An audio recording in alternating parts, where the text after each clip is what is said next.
Bismillah, alhamdulillah, vassalatu vassalamu ala sayyidina Rasulillah. Assalamu alaykum va rahmatullohi ta'ala va barakatuh. Bizlarni uzoq va yaqindan ko'rib turganlar, mana biz alhamdulillah Qirg'iziston davlatining Bishkek shahrida bo'lib ham Qorabolta degan joyda imomimiz, mazhab boshimiz Imom Abu Hanifa rahmatullohi alayhi nomlarida bo'lgan madrasa-i sharifda turibmiz. Biz bu madrasaga kelib juda ham xursand bo'ldik. Go'yoki tobiinlar zamoniga tushib qolganday bo'ldik. Bu yerdagi ustozlar, bu yerdagi shayxlar, bu yerdagi muallimlar va bu yerdagi talabalar, bular mustaqbal ulamolardanligini bildik, maşallah.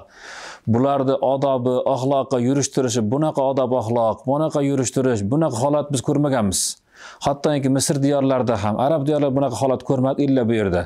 Va bu yerdagi o'sha akademiyani ko'rdik, maşallah. Bu yerdagi o'qilayotgan qiroat ilmlari O'rta Osiyoda yo'q deyarli.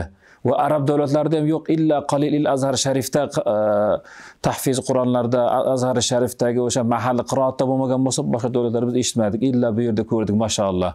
Bor arab davlatlarida, ammo bu yerdagi ajamlarda Osiyo va bo'lib ham butun ajamlar orasida bo'layotgan bu holatda biz juda ham suyundik. Bo'lib ham bu yerda qiroatul ashara imomlarining hayotlari, imom Nafiy deysizmi, imom Qolun deysizmi, imom Abu Ja'farmi, Ibn Kathirlar, hamma qiroat imomlarining hayoti yozilgan, tarjimalari yozilgan. Ularning qiroatul ashara kitoblarini tarjimalarini ko'rib, maşallah, qorini kunning hayoti, talabani kunning hayoti, insonni kunning hayoti, durus yawmiyya deb qo'yadi arablar. Har kunlik darslik, kundaliklarni ko'rdik bularni. Maşallah, juda ham sevindik, juda ham xursand bo'ldik. Talabalarning odob axloqi ham bo'lib ham bu yerda biz boshqa joylarda ko'rmagan narsalarni ko'rdikki, bugun yana ham o'sha narsaga shohid bo'ldik. Biz ham shuna qilaylikda, bugun o'sha bu yerdagi ot sportiga otga minib maza qildik, maşallah. Tuya va bo'lib ham boshqa sport, tennis deysizmi, futbol deysizmi, boshqa sport turlari, nima turlar bo'lsa bor sport turlaridan.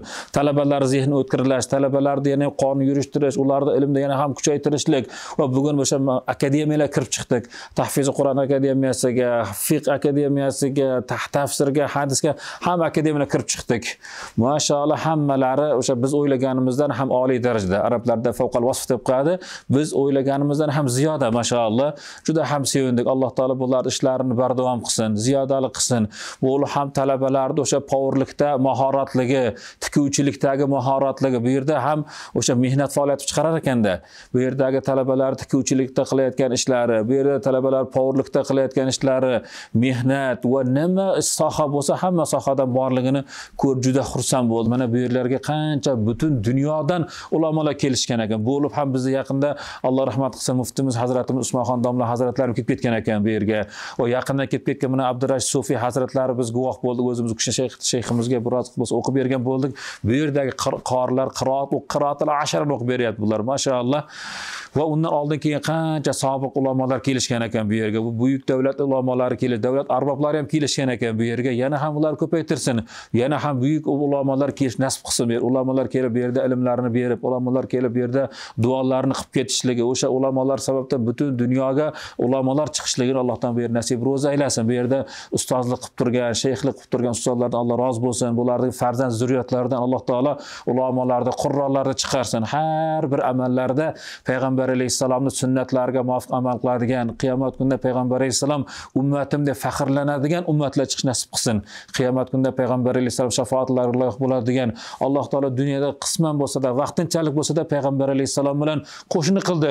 Ertaga jannatida ham qo'shni bo'lishligimiz Alloh taolo nasib ro'za aylasin. Alloh taolo barchalarimiz iymonda, e'tiqodda sabot qadamlardan qilsin. Har bir amalimizda payg'ambar alayhisalom sunnatlariga muvofiq amal qilishimizni, payg'ambar alayhisalomning sahobalariga o'xshab amal qilishimiz, ularga tobi bo'lib yashashligimizni Alloh taolo nasib ro'za aylasin.